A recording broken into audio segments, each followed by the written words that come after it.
جو چیز خطرناک ہے وہ ہے گناہ. اللہ تعالیٰ محفوظ رکھے. خطرناک چیز گناہ ہے. اچھے خاصے نمازی، صف اول کے پابند اور بزرگوں سے تعلق رکھنے والے اور اپنی شکل و صورت سے لے کر اپنے اعمال و افعال تک سب میں نیک نظر آنے والے اگر اپنا گریبان میں منہ ڈال کر دیکھیں تو گناہوں سے بچنا ان کا سب سے بڑا مسئلہ ہے. کتنے گناہ ہیں جس میں جان بوجھ کر مبتلا ہو جاتے ہیں. کتنے گناہ ایسے ہیں کہ جو بے شعوری کے ساتھ، یعنی جان بوجھ کر نہیں لیکن اپنے نفس کی کمزوری کی وجہ سے مجبور ہو کر انجام دیے جاتے ہیں. تو ہمیں زیادہ فکر اس کی کرنی چاہیے. وجہ اس کی یہ ہے کہ اگر کوئی شخص اتنا عابد اور پرہیزگار ہو، عابد اور زاہد ہو کہ اس کی کوئی نماز نہ چھوٹی ہو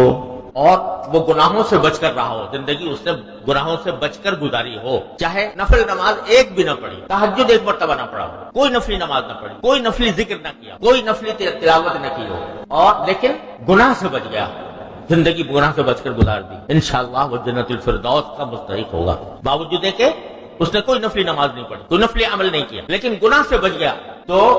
اللہ تعالیٰ کے ہاں وہ جنت میں داخل ہوگا. اور اگر ایک شخص ہے کہ جو نفلیں بہت پڑھی، تہجد گزار ہے اور تلاوت کرتا ہے اور ذکر کرتا ہے اور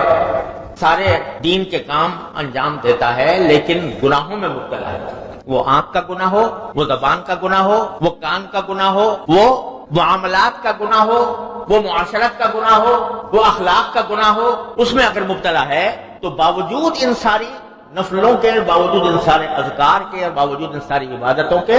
اللہ تعالیٰ کیا پکڑا جائے گا. تو گناہ اتنی خطرناک چیز